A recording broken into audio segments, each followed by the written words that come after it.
Border पर हम मौजूद हैं। यहाँ पर किसानों का आंदोलन चल रहा है। 4 महीने से ज़्यादा का वक्त हो गया।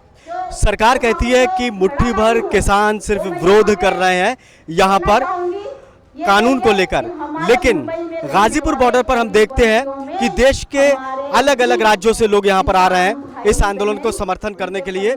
आंध्र प्रदेश और तेलंगाना राज्य से भी किसान आज यहाँ पर आए हैं अपने यहाँ की मिट्टी को लेकर, इस आंदोलन को समर्थन कर रहा है। ये आप देखिए, आंध्र प्रदेश और तेलंगाना की ये अलग अलग जिलों की मिट्टी है जो किसान यहाँ पर लेकर आए हैं इस आंदोलन में, इस आंदोलन को मजबूत करने के लिए, इस आंदोलन को समर्थन देने के लिए। सरकार इन चीज़ों को देखे कि सिर्फ मुट्ठी भर किसान नहीं है या 1-2 राज्यों के किसान नहीं है, देश भर के किसान समर्थन कर रहे हैं इस आंदोलन को, आंदोलन कर रहे हैं। आप कहाँ से आए सर? मैं आंध्र प्रदेश और तेलंगाना से आए हैं। हम लोग कल हैदराबाद से निकले हैं और वहाँ पे 150 गांव की मिट्टी यहाँ लेके आए हैं मिट्टी सत्याग्रह के अंदर। और ये सत्याग्रह हर एक गांव में चल रहा है। हम हर एक गांव में मीटिंग कर रहे हैं वहाँ किसानों से, और किसान हमसे ये कह रहे हैं कि हम सब तो दिल्ली नहीं जा सकते हैं, लेकिन हमारे ज़मीन से मिट्टी हम भेज रहे हैं आपके साथ, आप वहाँ जाके हमारी आवाज़ सुनाओ, ये किसान कह रहे हैं। जब सरकार कहती है कि ये आंदोलन सिर्फ 2-3 राज्यों में सीमित है, वो बिल्कुल ही गलत बात है। हम इतने दूर से यहाँ से आए हैं। तेलंगाना और आंध्र प्रदेश के जो किसान हैं, ये उनके जो है एक समर्थन है, उनका जो है प्यार है, उनकी ताकत है जो उन्होंने इस आंदोलन में भेजी है। बिल्कुल बिल्कुल। और ये कह रहे हैं वो कि हम अपने मिट्टी बचाना चाहते हैं, हमारी ज़मीन बचाना चाहते हैं। हम नहीं चाहते हैं कि हमारा ज़मीन और हमारी खेती पूरे कॉरपोरेट के हाथों में चले जाएं। ये केंद्र सरकार सिर्फ अंबानी अदानी की बात सुन के ये काले कानून अगर बनाए हैं तो वापस उनको लेना ही पड़ेगा। अच्छा, वहाँ पर उस इलाके में किस तरह से किसान विरोध कर रहे हैं सरकार के खिलाफ? गाँवों में वहाँ पर क्या कुछ चल रहा है? किसान क्या विचार विमर्श कर रहे हैं, वहाँ पर क्या मंथन कर रहे हैं, क्या सोच रहे हैं इस कानून के बारे में? इस कानून के बारे में तो किसान सभी लोग खिलाफ हैं और ये देख रहे हैं कि केंद्र सरकार इतने बड़े आंदोलन होने के बाद भी ये क्यों नहीं मान रहे हैं, इसके पीछे क्या है, ये सरकार क्या कॉरपोरेट के बिकी हुई है, ये वो देख रहे हैं। हम एक किस्सा मैं सुनाता हूँ। हमारा एक ज़िले में जब वहाँ के महिला कार्यकर्ता, हमारे कार्यकर्ता जाके ये मिट्टी सत्याग्रह का एक मीटिंग किया उन्होंने, वहाँ के बीजेपी के लोकल वार्ड मेंबर जो हैं, रात को उनको कॉल करके उनको धमकी दी कि ऐसे कार्यक्रम केंद्र सरकार के खिलाफ यहाँ नहीं करने देंगे। तो उन्होंने उसकी ये हमारी महिला कार्यकर्ता ने कड़ी जवाब दे दी कि हमारा देश एक जनतंत्र है, यहाँ किसी भी मुद्दे के ऊपर किसी को भी बोलने का अधिकार है, तो हम आपसे डरने नहीं वाले हैं। और उन्होंने ये भी कहा कि अगर आप हमें हरास करोगे तो हम पुलिस का कंप्लेंट करेंगे। और उनसे ये पूछा कि आप तो गांव के वार्ड मेंबर हैं, तो आप भी किसान हैं, आप क्या सोचते हैं इस कानून के बारे में?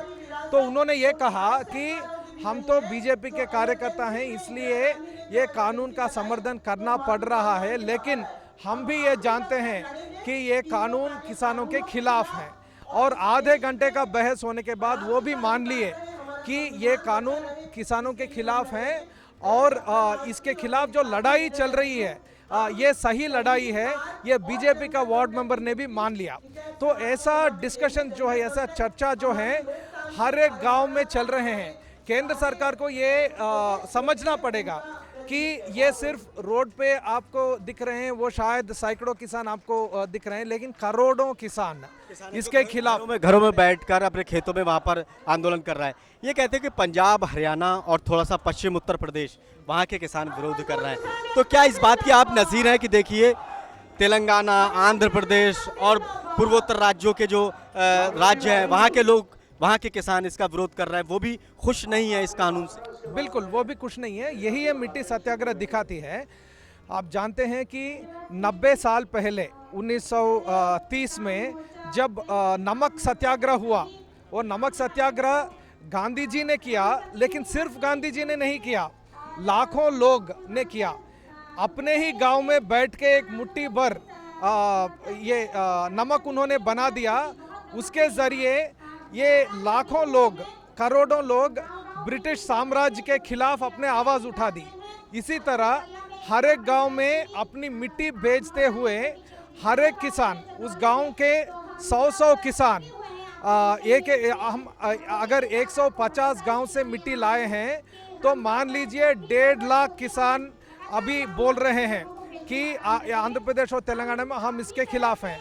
और ये मिट्टी सत्याग्रह का कार्यक्रम जो है ये आज ख़त्म नहीं हो रही है, क्योंकि हर एक गांव में लोग चाहते हैं कि उनकी बात भी सुने।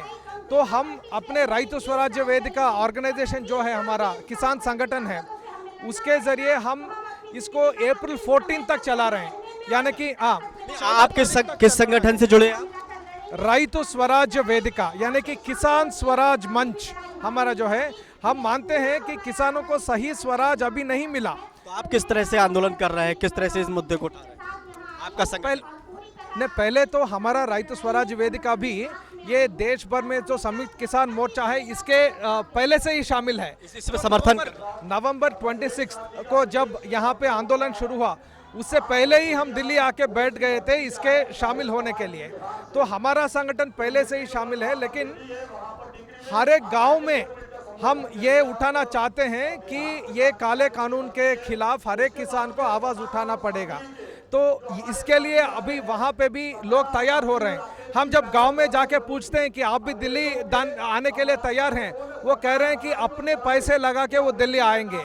तो मई महीने में आप देखिए सैकड़ों किसान आंध्र प्रदेश और तेलंगाना में भी आके यहाँ पे शामिल होंगे। आगे किसानों में भी गुस्सा है इस कानून को लेकर, इस सरकार को लेकर, और सरकार नहीं मान रही है, तो क्या सोच रहे हैं सरकार के बारे में? नहीं, एक तो ये बात है कि किसानों को क्या चाहिए, किसानों को अपने फसल का सही दाम चाहिए। वो सही दाम मिलने के लिए वो चाहते हैं कि एमएसपी जो है, न्यूनतम समर्थन मूल्य जो है, उसका गारंटी होना चाहिए। और ये देख रहे हैं कि सरकार कुछ माया करने वाली बात बोल रही है।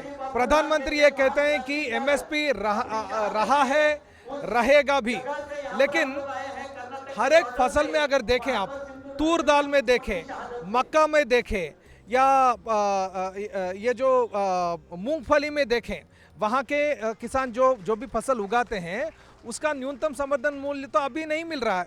मक्का का 1850 रुपीज़ है, 1850 रुपये, लेकिन उनको मिल रहा है सिर्फ 1400 रुपये।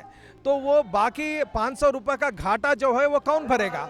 हम ये मांग रहे हैं प्रधानमंत्री से, अगर आप कह रहे हैं कि समर्थन मूल्य रहेगा तो आप हर एक किसान को समर्थन मूल्य दिलवाइए, तभी हम आपके बात मानेंगे। तो हम ये कह रहे हैं कि ये कॉरपोरेट के हाथ में खेती को सौंपने वाले 3 कानून को रद्द करो और न्यूनतम समर्थन मूल्य का गारंटी का कानून लाओ, तब हम मानते हैं कि आप किसान की बात सुन रहे हो।